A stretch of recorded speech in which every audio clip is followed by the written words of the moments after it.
Welkom by ons Ligland Pinksterreeks.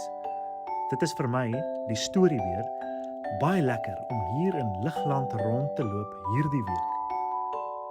Hierdie week kuier ek by julle en ons gaan saamgesels oor alles wat rondom Pinkster vanuit Handelinge 2 gebeur het. Luister lekker saam. Die groot gedruis en die wondervlamme. Onthou jy hoe ons laas gesels het oor die disippels wat moes wag vir God se spesiale present?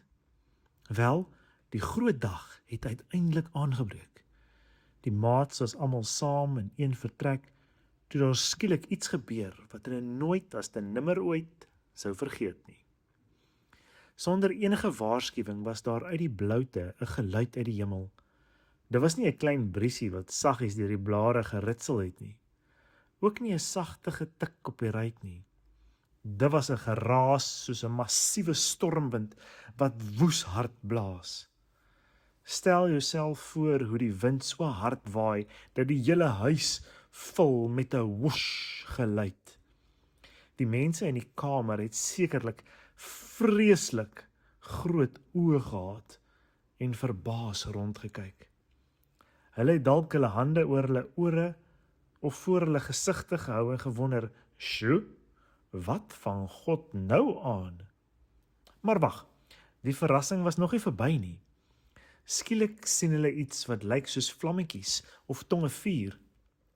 Nou, gewoonlik is vuur gevaarlik en ons mag nie daarmee speel nie, maar hierdie was 'n spesiale vuur van God. Dit het nie die gordyne aan die brand gesteek nie, die dak aan die rook gehad nie. Dit was net 'n pragtige teken dat God daar is, by hulle. Die vlammetjies het op elkeen van hulle gekom en daar gebly.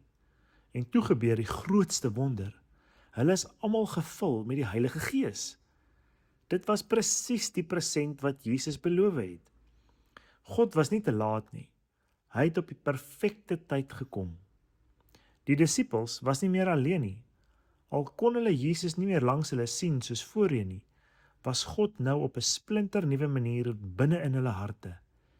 Die Heilige Gees was daar om hulle te lei, te troos en te leer. Toe begin hulle in allerlei vreemde tale te praat. Tale wat hulle nooit eens op skool geleer het nie. Hulle het nie skielik uit dik boeke nuwe tale geleer nie. Hulle was nie skielik ekstra slim nie. Dit was die Heilige Gees wat hulle gehelp het om te praat, sodat almal hulle kon verstaan. Miskien wonder jy, maar wie is die Heilige Gees eintlik? Hy is nie net 'n mooi idee of 'n vaag gevoel nie. Hy is God se Gees. Hy maak jou sterk wanneer jy bang is. Hy help jou om vir Jesus lief te wees. En hy help jou om te bid en te verstaan wat die waarheid is.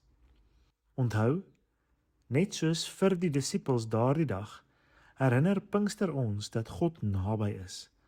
Hy los jou nie om alles self op te los nie. Of jy nou bang is, en of jy nie weet wat om te sê nie, die Heilige Gees is jou helper, wat altyd by jou is. Wat 'n opwindende dag was dit nie. Wind, vuur en die groot vreugde dat God by die disippels was, en ook vandag by ons is, deur sy Heilige Gees.